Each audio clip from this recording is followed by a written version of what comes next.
আজকে ইউটিউব দেখে একটা জিনিস ট্রাই করতে গিয়েছিলাম, তো সেটা কিছু করে হলো না। তো এইভাবে আজকে রান্না বান্নাটা করলাম আর এইভাবে আজকে রান্না বান্নাটা সেরে নিলাম সহজ পদ্ধতিতে। হ্যালো এভরিওয়ান, খবর কেমন আছেন সবাই? আশা করি সবাই ভালো আছেন। তো প্রতিদিনের মতো আবার একটা ভিডিও নিয়ে হাজির হলাম।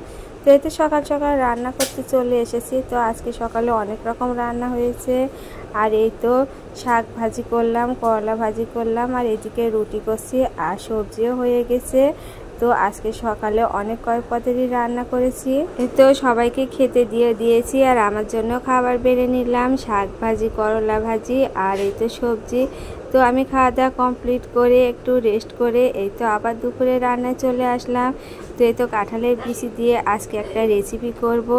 তো ইউটিউব দেখে আজকের এই রেসিপিটা ট্রাই করেছিলাম আর অনেকটা সময় আমার নষ্ট হয়েছে। এই তো কাঁঠালের বিচিগুলো সিদ্ধ করে আমি বোতলে ঝাঁকিয়ে পরিষ্কার করে নিতে চেয়েছিলাম, কিন্তু হয়নি। তো আঙ্গুল দিয়ে কুটে কুটে আমি বিচিগুলো পরিষ্কার করে সেদ্ধ করতে দিয়ে দিলাম। আর এদিকে আমি তো বাড়িতে একটা পুঁই গাছ হয়েছিল, তো পুঁইয়ের ডাঁটাগুলো কেটে নিচ্ছি রান্না করার জন্য। পুঁই ডাঁটাগুলোকে আমি এবার কেটে নেব। আর সাথে আছে মিষ্টি কুমড়া। তো এদিকে পুঁই ডাঁটা কাটতে কাটতে বাড়ির পাশের তো কাকিমা প্রসাদ দিতে আসলো। তো আজকে জগন্নাথের উল্টো রথ, তো জানতামই না। তো পুঁই ডাঁটা তো খেতে হয় না, তো পলিথিনে করে তুলে রাখলাম।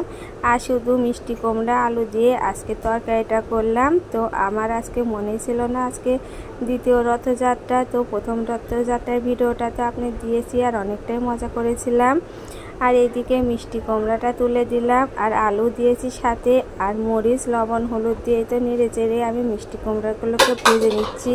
তো মিষ্টি কুমড়াটাই আজকে রান্না করলাম। তো পুঁই দিয়ে খেতে ইচ্ছা করছিল, আর বাড়ির গাছের পুঁই খেতে অনেকটা মজা লাগে আর স্বাদও লাগে অনেকটা। টাটকা টাটকা পুঁই তো ফ্রিজে রেখে দিলাম, জানি না কালকে রান্না করলে কেমন লাগবে। তো এদিকে তো কাঁঠালের বিচিগুলো আমি প্রেশার কুকারে সেদ্ধ বসিয়ে দিয়েছিলাম, তো গলে গিয়েছে।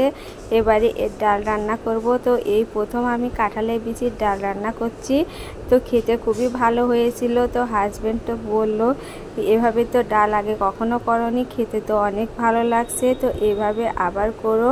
তো আবার একদিন ট্রাই করব এভাবে কাঁঠালের বিচি দিয়ে ডাল রান্না করতে।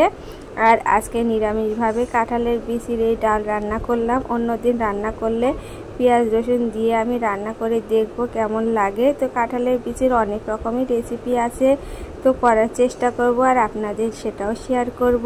তো এই তো আপনাদের সাথে কথা বলতে বলতে আমার ডালটাও ফোড়ন দেওয়া হয়ে গেছে। এবারে আবার কড়াইটা ধুয়ে নিয়ে আমি তেল দিয়ে এই তো আলুগুলো ভেজে নিচ্ছি। এই আলু ভাজি করাও আমার হয়ে গেছে। আর এই তো জগন্নাথের প্রসাদ, সবাই বলবেন জয় জগন্নাথ, নমস্কার।